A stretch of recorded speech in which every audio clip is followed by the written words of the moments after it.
Encore une fois, une nouvelle étape aujourd'hui à Morteau. Une étape qui me tenait à cœur parce que je connais bien ce pays. Alors je n'y ai pas grandi, mais j'y ai vécu pendant 2 ans. J'ai été plus loin sur cette route là-bas, quand on dépasse la Loue, enfin le Doubs, il y a le Doubs et la Loue, il y a les deux. Voilà. On dépasse le Doubs, pardon.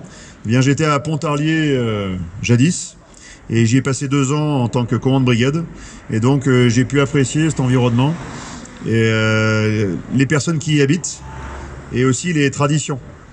Alors les traditions et artisanat qui peuplent en fait toute la France. Ici, on a de très très belles traditions, alors agricoles, bien sûr. Je vous parle même pas de gastronomie, mais on pourra en parler. Nous sommes à Morteau. Inutile de vous faire le dessin, la saucisse de Morteau. Mais aussi des traditions horlogères.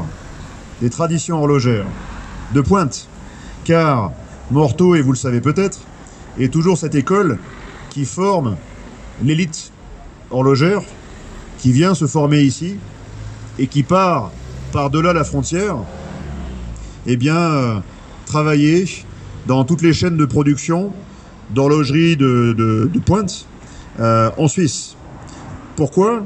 Parce qu'il y a environ 3 siècles, toutes ces traditions qui ont été développées dans la patience de ce climat qui nous met à l'épreuve, qui nous contraint. Les hivers sont rigoureux ici. Et quand les hivers sont rigoureux et que les vaches sont rentrées, eh bien on reste chez soi et on travaille le bois.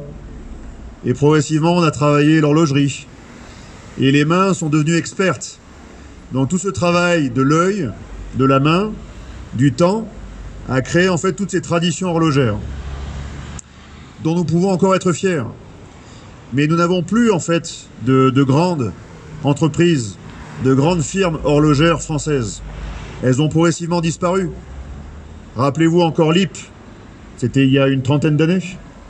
Peut-être plus de 30 ans, LIP. Quelques marques encore survivent, mais elles sont aussi peu de choses par rapport à, on va dire, au prestige et au raffinement que représentent maintenant toutes ces marques suisses. Alors que tout vient, encore une fois, de la France. Nous sommes ce grand pays. Nous sommes ce grand pays qui avons créé tant de choses. Ces choses que nous créons à travers les siècles, nous devons maintenant retrouver, non pas les réflexes, mais un comportement de conservation de ce que nous créons. Nous ne devons plus nous laisser s'enfuir les citoyens, les traditions, les coutumes, les artisanats, les technologies. Elles sont tellement parties depuis des décennies et des siècles, ici ça en est l'exemple. Et en fait, nous sommes une terre qui créons, mais nous ne conservons pas assez, nous ne transformons pas assez, et nous ne montons pas en fait tous ces acquis pour ensuite en faire des puissances. Ça nous manque actuellement. Toute cette histoire qui nous précède est une histoire en fait qui devrait faire que nous disposions de tous ces grands groupes toujours présents sur notre territoire. Et malheureusement, nous ne les avons pas. Car les mirages de la mondialisation ont fait qu'il fallait toujours partir toujours plus loin pour gagner toujours plus, tout en s'éloignant de ce que nous sommes. Et de la terre où ont grandi toutes ces traditions et ces coutumes. Or, la terre et le peuple qui l'habite sont importants.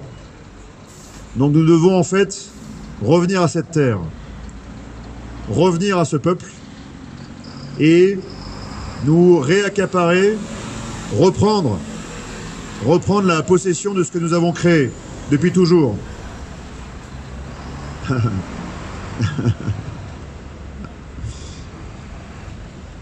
Nous avons ce pouvoir de récupérer, de reprendre ce que nous avons jadis créé, car nous sommes une terre de génie.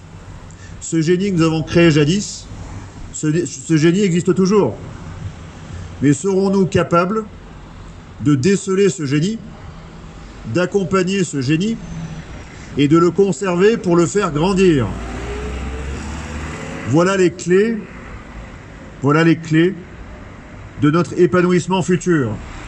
Si nous parvenons à déceler ce génie, le conserver et le développer, alors oui, nous pourrons rebâtir de grandes industries.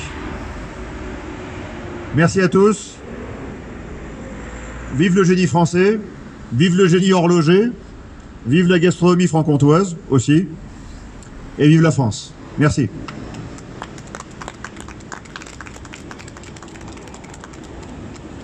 Ça peut être ça.